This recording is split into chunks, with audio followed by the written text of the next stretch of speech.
हमारे इस channel Nishad music fan को लाल रंग का बटन दबाकर चैनल को सब्सक्राइब करें और नए नए गाना जल्द ही सुनने के लिए इस बेल आइकन के घंटी को दबाएं ताकि हमारा सभी गाना आप तक पहुंचे बिल्कुल फ्री।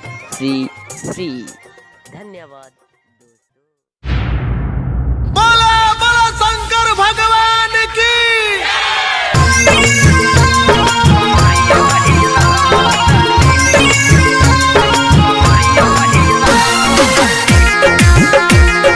म्यूजिक बाय विकास बिहारी।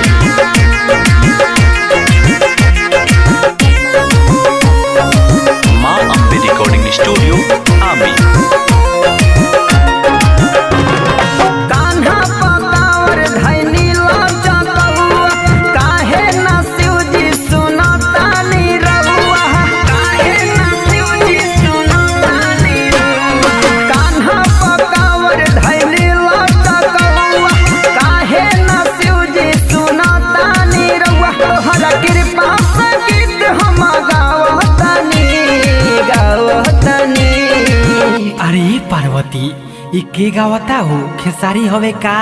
ना ए बाबा, हम खेसारी लाल के चेला काकू वाला मुआ है। खेसारी जैसन नहवाज दनी ये ढोले दानी, हम कमरियो हिलावतनी। खेसारी जैसन नहवाज दनी ये भोले दानी, हम कमरियो हिलावतनी।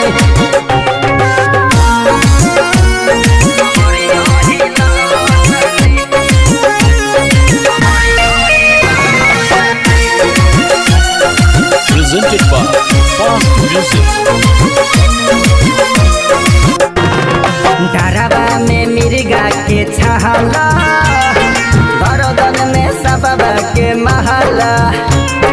फिर भी हम पे नजरिया, सुन लिए डमरू बहला।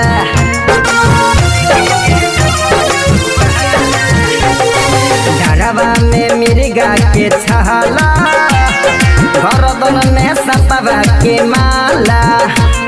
फिर दी हम पे नजरिया, सुनिए डमरू वाला। लेके कांवर देव घरे आवतनी। अरे पार्वती कॉपीराइट मरवाई का हो? अरे ना ए बाबा, तनी ये सबसे दूरे रखे, ठीक बा। खेसारी जैसन नहवाज दिलाए भोले दानी, हम कमरियो हिलावतनी। खेसारी जैसन नहवाज दिलाए भोले दानी, हम कमरियो हिलावतनी।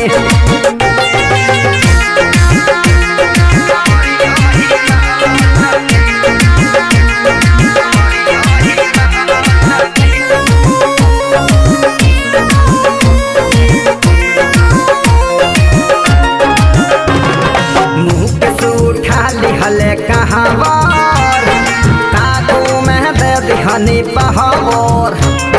इरसद पे दर्द शरण में, जिंदगी कहती है निछावर।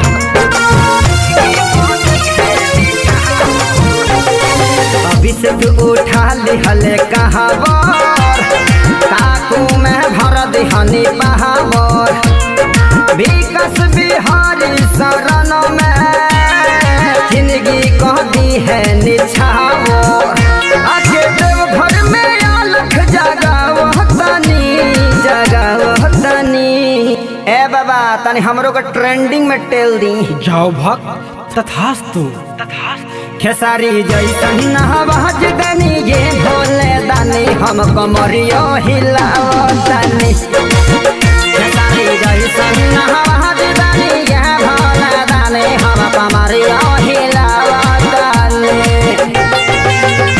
माँ अम्बे रिकॉर्डिंग स्टूडियो आमी।